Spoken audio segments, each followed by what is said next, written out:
Hail and Meshes Adventures. I heard many times that combat in Baldur's Gate 3 is boring. Yeah, when I hear this from like Diablo 3 fans, maybe it's alright, it's like makes some sense. But I heard it from fans of games like Dragon Age and Divinity, and that don't make any sense to me. I don't want to make spoiler videos before release, so today we will see just one encounter. You know, when you face enemies and fight with them. This will be very little and one of the first encounters that you will face in the game. So I guess this is not like big of a spoiler. And on this battle example I want to show you how much of fun can you have in Baldur's Gate 3, especially in combat. How diverse it is, and how much imagination you can add to your fighting and battles to have some funny and memorable encounters. So let's start. We are on the road, we go into some abandoned ruins, and we hear some voices. So what we can do? How we can play this encounter? Is this actually encounter? We can just go, try roleplay, and hail to these adventures. Hello guys, I'm Spot King, how are you? When these guys notice us, it turns out they are bandits. And even on this point, battle kinda starts. More on this later. But for now, you can just talk and get some information or use persuasion, deception, intimidation. So you can scare them or just attack. So if you decide you want to fight, you just press attack and fight starts. This is basic turn combat. So everyone makes their turns depending on the initiative of your characters and enemies' characters. They all do some stuff, do some magic, and basically, every turn you can use your abilities. So for example, you can use awesome magic, but again, it's beautiful and nice burning hands. Very cool. Still, it's turn-based combat, and for some of players, it could be boring. Basically, we just choose what we do. We got to one action or two action if we like high-level character, and that's it. Turns out there's actually 4 enemies in this encounter, and we need to get rid of all of them. There are basic spells, there are some AoE spells for example, but there's not only mages in this game of course, and you can play like fighter class or roach class, whatever. So if your character is strong, you can easily win these battles. But most of the time, your character won't be so strong. So how to play these battles with your imagination, so your character won't be look such a beat up guy after the fight. Let's get back to this conversation. We will use persuasion this time and roll the dice with advantage. 20, very nice. They fall down to our persuasion and just run away. Look, I don't know, maybe someday we will see these guys in other place, but not today. Okay, this wasn't even a battle, but that's a second option how you can play this little part of this game. This is third option. Let's go. We enter stealth mode and slowly, carefully watching what we have on this battlefield. And this is main part of the game. We need to learn battlefields prior to battle. So we see this rope. We use our firebolt on this bolt. On this rope, and you see 2 characters already downed. And this 1 versus 4 just turned out to 1 versus 2. And 1 versus 2 pretty easy opponents, so we can go and finish them. So with some perception, not character perception, but your own perception. If you see things, you learn battlefield, you find some sneaky ways to affect some surroundings. Use your surroundings, you can have very nice, interesting battles. Just treat every battle, every encounter, like a little puzzle. And that's very important part. Just look around, there's always can be some sneaky way, so you don't need to go from the main door. You can be sneaky, go from the shadows, you can go from the upper ledge, you can go through this broken wall, and you can do some stuff from here. For example, use minor illusion. Just use your tools, use your magic, use your imagination finally.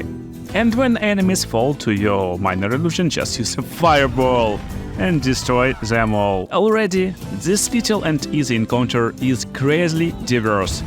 But there's more ways how you can see this encounter.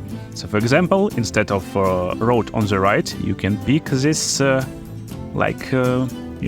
off way and go through the rocks to the left. So you can see through the window, you can even use this window for some actions.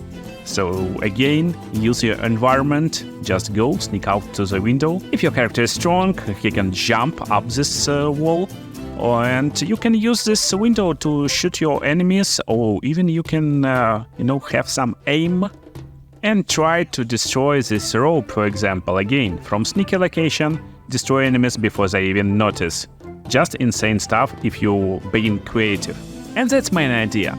Take your time, keep it slowly, turn on your brain, turn on your imagination, and just, gather some information before you're going to encounters, before you come into some strangers. Just, stay in the bushes, look around, think how you can go and do something if everything go not in your way. Maybe they're friendly, maybe they're not. Again, think a few ways in advance, so maybe you sneak up from this position. You can try to shove this guy from the ledge so he can't use his high ground advantage with his bow. And now they all surprised. What do you do next? You get opportunity to attack first. Easy peasy, you know what to do already. You can just go and shoot the rope, but use your environment. This stairs is only stairs that lead up, so you can use some AoE spells to, affect the ground. Use grease, so use thorns from druid, and this will be impossible for them to go high ground and catch you. But there's one more way. So they chasing me right now. I use dash, I run away. And Baldur's Gate 3 vault is not empty. There's some random tieflings on this map. So this tieflings is neutral right now, but they will save me from bandits, I guess. So I just hide and check what's going on. So look, this guy dashing and he wanted to try and find me. Yeah, he found me. I lost my stealth check, but it looks like tieflings is on my side right now.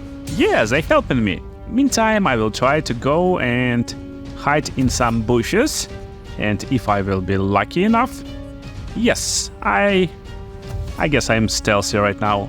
Perfect. So just like that, you see, there's another way to finish this encounter. You don't need to fight anyone. You can just go hide in the bush and see how everyone destroy each other. You don't need to be in the fight. But all of the example above was with just one character.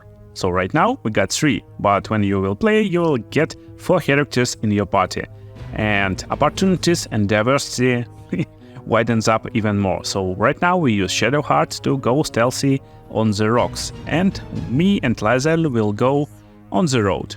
Never forget that you got 4 characters and you can play them independently. So right now we are on the main door, and Lazel will go to the right side, and our main character will go to the middle.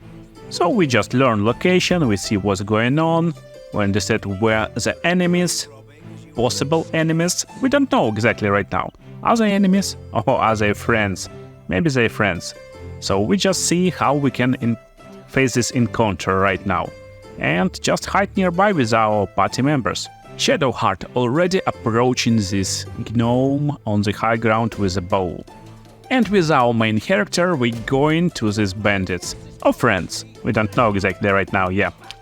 So, turned out, they are bandit. And while someone engaged in dialogue, you can change your character. So, as you can see, my sorcerer in dialogue right now, but Shadowheart can sneak up to this gnome. While on other side of the clip, Githyanki already using super jump of Githyankis. And jumping through the window on the battlefield from another side.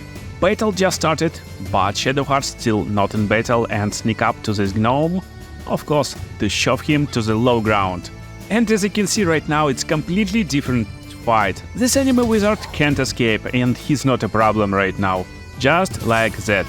Then again, we're using our rope trick, and just before the fight starts, we already fighting 3 versus this 1 poor gnome. And just in few steps, we get rid of this gnome. And guys, this is just first battle, almost first battle of the game. You see how diverse it is? It's just incredible. So, I don't know, write your own opinion on this topic in the comments. Is combat in Baldur's Gate 3 is boring? And actually there's a lot more ways that you can fight this fight. I just showed like few, maybe 5 or 6 ways you can fight. And yeah, you can jump through this hole. But that's completely different story.